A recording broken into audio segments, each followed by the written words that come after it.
Hello everyone, and welcome to my review/reaction to Doctor Who Series 10 Episode 2 Smile, written by Frank Cottrell-Boyce and directed by Lawrence Goff, starring Peter Capaldi and Pearl Mackie and very briefly Matt Lucas.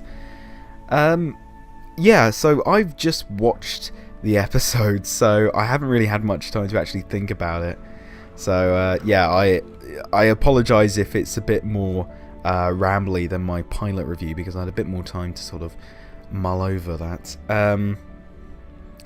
But yeah, Smile, you know what, I'm not 100% sure what to think about it. It wasn't a bad episode. I enjoyed it more than, what was it?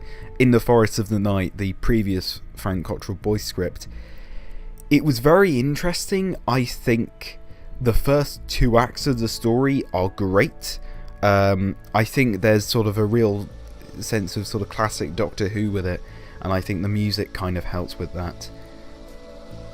I mean, the location work is fantastic, and, you know, I love the sets and everything. I really like the way the story built itself up over the running time, and the fact that it was the Doctor and Bill exploring this location. It handles a lot of the extra introductory stuff from episode 1, which I'd forgotten they hadn't tackled yet. So, yeah, I think that the show is definitely doing a really good job with this series to reintroduce it and also introduce it to a new audience, and then not just making episode 1 the pilot. The whole thing is feeling very much its own beast, and that's great. The emojibots, I think the design's pretty good. I think there's a bit of a problem in it, in that they're not entirely believable, and I think they're threatening to a point. Maybe if they moved a bit quicker, or if perhaps they had, I don't know, if they had wheels or something and was sort of driving around, that would probably be a bit more interesting. I don't know. They weren't as threatening as I think they were meant to be, and I think the emojis on their sort of face panels were almost over-designed, I think, from a distance. Like, I'm not entirely sure. Throughout the episode, I couldn't quite understand what the whole, the sort of the death face was, because it looked like there were skulls in their eyes, and then there was sort of, was it teeth or something? Yeah, that was kind of my problem with them. My two problems, really.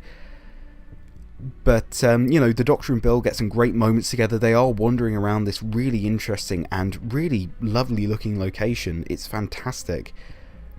But, you know, it gets to the third act, and the episode starts trying to wrap everything up, and then they introduce all of these extra characters. They introduce the crew, led by, I think his name is Ralph Little, and that all feels a bit sort of sudden, and you're almost getting into a whole sort of new episode almost. It's like this was sort of a two-parter condensed into one, and then the second part just got no time to actually breathe, because the crew members are introduced, nothing much really happens, the story sort of rockets along to try and conclude itself, and it's a real shame, because up to then I think it's a really interesting episode. It just forgets to really go very far in the end, and I think that is because of the running time. It felt like, so the first two acts of the story were building up a 90-minute episode, or maybe even an hour-long episode, but the full thing sort of condenses itself down to 45 minutes.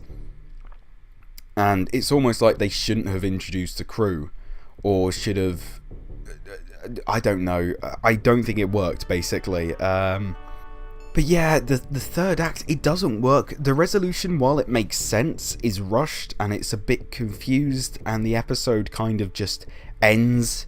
You know, it really does resolve itself, kind of like in the Forest of the Night.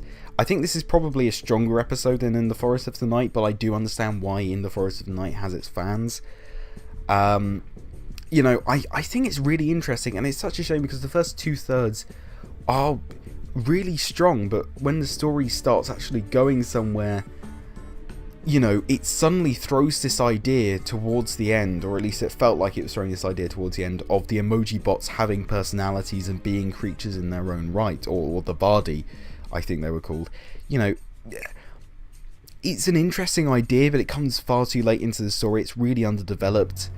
It is a bit of a shame. I think, there's some really nice things in there. I think the whole idea of the various different ships the Doctor mentions escaping Earth, I think is meant to be a sort of a deliberate nod to stuff like the Ark in Space. I think there's another episode that in the new series that nods to the Ark in Space, but I can't think off the top of my head. It was a really interesting episode. I just wish that they could have done more with the end. But Peace Capaldi was great. Pearl Mackie was great. There's a lot of... Bill's the sort of character who sort of asks a lot of questions to the Doctor without actually knowing everything. Not in a sort of annoying way, in the sense that she actually wants to know everything, and she does learn about the Doctor. It's not just her asking questions, it's her learning about everything. And I think it was interesting. It's an interesting episode. I think Frank Cottrell-Boyce has gone for sort of slower Doctor Who, and that's fine. I think he probably should have reworked the first 2/3 to be a little bit quicker so he could do more with the third act. But I do understand what the episode was going for. I think it was really interesting. I really liked all of the sci-fi concepts they were dealing with. The music was okay. Some of it was reused. A lot of it sounded like sort of reused pieces of music from Into the Dalek, which, as much as it has a great score, it's very much unique to that episode. So the fact that they're sort of reusing it awkwardly in this episode, because I was thinking, I'm sure the sort of motif they were almost using for the Vardy was used before, and I think it was for Into the Dalek, or it might have been another Capaldi episode. But it was fine. The episode looked fantastic. It surprisingly, given that it was directed by Lawrence Goff, who did the pilot last week, this didn't look like the same episode as the pilot, and I think part of that was helped by just the wonderful cinematography. It really looked like they were on another planet, even if they were filming it all in Spain, and that's fantastic. The episode looks beautiful. I think there's some great ideas. The Doctor and Bill's relationship, their sort of tutor-student relationship, I think that's really good. The pre-credit scene was interesting. Like I said, the emojibots just aren't quite threatening enough, and I think the third act is kind of where the story doesn't entirely work, and it's a real shame. I'm not sure what to give this, actually. Maybe a 6 or a 7 out of 10. Last week had its problems, but I think it was kind of almost more forgivable because it was trying to introduce everything. This is still introducing stuff, but at the same time it's telling its own story, and I don't know, the episode doesn't entirely work. I did really like the end bit though, with them arriving at the Frost Fair. The elephant looked weirdly sort of fake in the moment. I'm sure that's because it was CGI or something.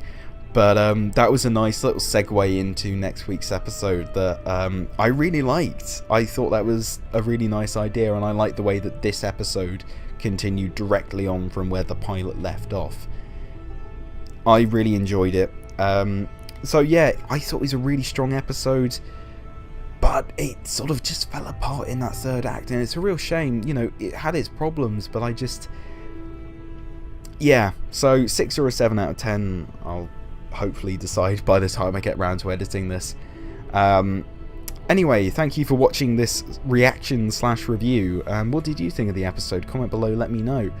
And I'll see you all next week for Thin Ice.